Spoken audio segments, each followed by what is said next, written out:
ప్రశ్న: క్రింది పటంలో AB = AC కావున ట్రయాంగిల్ ABC ఒక సమద్విబాహు త్రిభుజము. BA మరియు CA అను AQ = AP అగునట్లు వరుసగా Q, P బిందువుల వద్దకు పొడిగించిన PB = QC అని నిరూపించుము. జవాబు: ఈ ప్రశ్నలో ట్రయాంగిల్ ABC ఒక సమద్విబాహు త్రిభుజము. AB = AC అని ఇచ్చారు. ABC ట్రయాంగిల్ను పటం రూపంలో చూద్దాం. సమద్విబాహు త్రిభుజంలో సమాన భుజాలకు ఎదురుగా ఉన్న కోణాలు సమానం అవుతాయి. అందుకని యాంగిల్ ABC యాంగిల్ ACB అవుతుంది. ఇప్పుడు ట్రయాంగిల్ APB మరియు ట్రయాంగిల్ AQC ని తీసుకుందాం.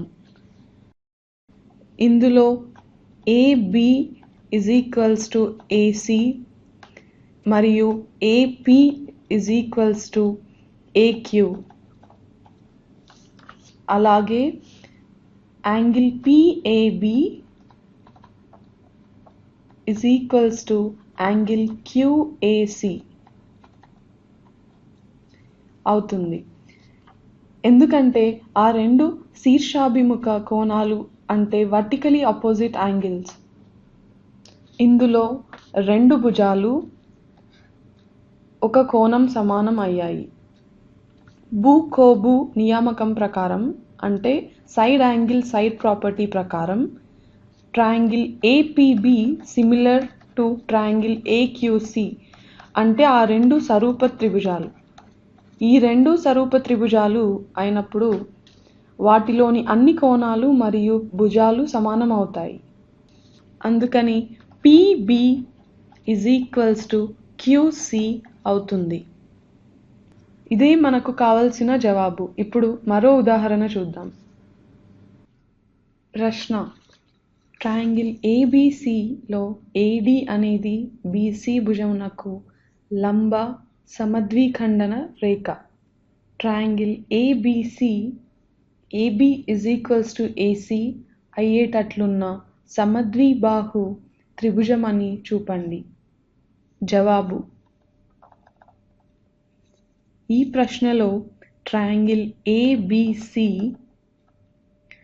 లో AD అనేది BC భుజానికి లంబ సమద్విఖండన రేఖ అని ఇచ్చారు. అంటే AD పర్పెండిక్యులర్ టు BC అవుతుంది. AD BCకి లంబంగా ఉంది. అలాగే BD DC అవుతుంది. AD పర్పెండిక్యులర్ టు BC కాబట్టి యాంగిల్ ADB 90 degrees.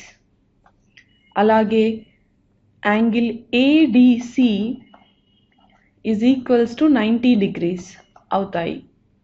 అంటే యాంగిల్ ADB యాంగిల్ ADC అవుతుంది.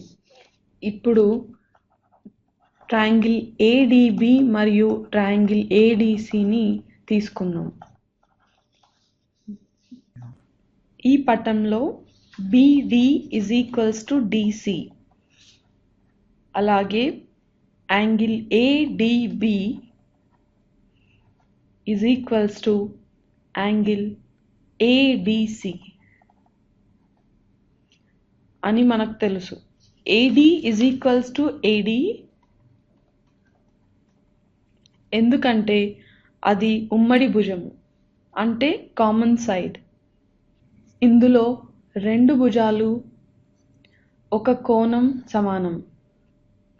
అందుకని బు-కోబు నియామకం ప్రకారం అంటే సైడ్ యాంగిల్ సైడ్ ప్రాపర్టీ ప్రకారం triangle ADB similar to triangle ABC అంటే ఈ రెండు సరూప త్రిభుజాలు. సరూప త్రిభుజాలలో అన్ని భుజాలు మరియు అన్ని కోణాలు సమానం. అందుకని AB = AC అవుతుంది. ఇదే మనకు కావలసిన జవాబు. వచ్చే వీడియోలలో మరికొన్ని ఉదాహరణలు చూద్దాము.